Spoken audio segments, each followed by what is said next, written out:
তো দুজনের কথোপকথন হবে। দুজনের কথোপকথন হওয়ার পরে ওদের জীবনে চলার পরে একটা সমস্যার সম্মুখীন হতে পড়বে। সেই সমস্যায় ওই জমিদারের অনেক টাকা থাকতে পারে, কিন্তু তার নিজের ছেলের কোনো কাজে আসেনি। আর ওর অধীনস্থে যে ছিল চাকর, তার ছেলে এই দিনী লাইনে দিয়েছে, দেওয়ার পরে ওর ছেলে ওই জমিদারের কাজে আসছে। প্রকৃতপক্ষে কাজে আসে দিন, অর্থাৎ কোরআন ও হাদিস। কোরআন হাদিস এটা এখানেই তো শেখে যে মাতা পিতাকে খেদমত করতে হয়। এখানেই বলা হয়েছে হুমা জান্নাতুকা হুমা নারুকা, মাতা পিতা তোমার জন্য জান্নাত, আবার মাতা পিতা তোমার জন্য জাহান্নাম। আল্লাহ রসুল বলছেন, তুমি কি চাও, তুমি দেখতে চাও যে আল্লাহ তাআলা তোমার প্রতি সন্তুষ্ট আছে কি নেই? যদি আপনার মাতা পিতা আপনার প্রতি সন্তুষ্ট থাকে, মনে করবেন আপনার রব আমার রব, অর্থাৎ আল্লাহ আমার প্রতি সন্তুষ্ট আছে, আপনার প্রতি সন্তুষ্ট আছে। আর যদি আমার মাতা পিতা আমার প্রতি অসন্তুষ্ট থাকে, মনে করবেন আল্লাহ তাআলা আমার প্রতি অসন্তুষ্ট আছে। এটা হাদিসের কথা, এটা আমার কথা নয়, যেটা ওরা এই দিনিয়াতে পড়ে 19 নম্বর হাদিসে। ইনশাআল্লাহ লক্ষ্য করুন। জমিদার সাহেব উঠে আসুন। আজকে দেখবো শয়তানকে হারিয়ে মাকে কতজন জিতিয়ে দেয়। মাকে ভালোবাসলে ভিডিওতে লাইক করে চ্যানেলটিকে সাবস্ক্রাইব করো, আর যদি আপনি আপনার মাকে না ভালোবাসেন কমেন্ট করে শয়তানকে জিতিয়ে দেবেন। আসসালামু আলাইকুম।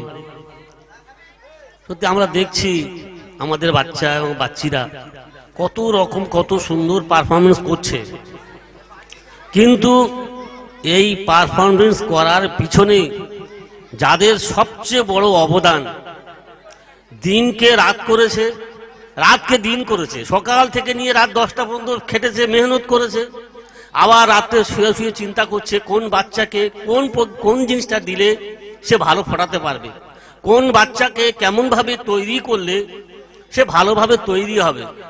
এই যে মেহনত, এর কি মূল্য আমরা দেবো বলতো? সত্যি এর মূল্য দেওয়ার মতো এ আমাদের কাছে নেই।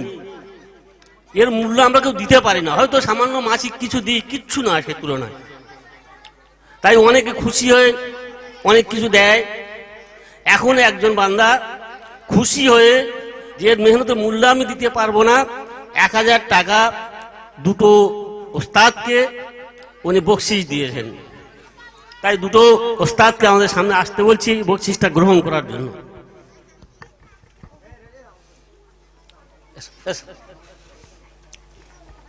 যান যান একটু, আপনাদের পালা এখন। এটা তো যখন একজন দেখুন, একজন নিয়ে নাও, দেখুন। তাই প্রত্যেকের কাছে অনুরোধ, যাদের বাচ্চারা এখনো মক্তবে দিইনি, আমরা মক্তবে দিই, তাদেরকে তৈরি করি। আর বিশেষ করে শুধু বাচ্চা বাচ্চি নয়, বালেগান যে ব্যাচগুলো আছি আমরা একেবারেই অজ্ঞ।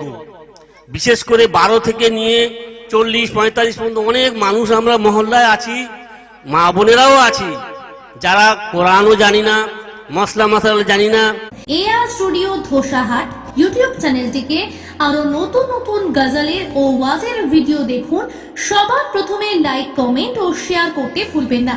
ক্যামেরা ও প্রজেক্টর পর্দা মেশিন ভাড়ার জন্য যোগাযোগ করুন 9733640054 এই নম্বরে।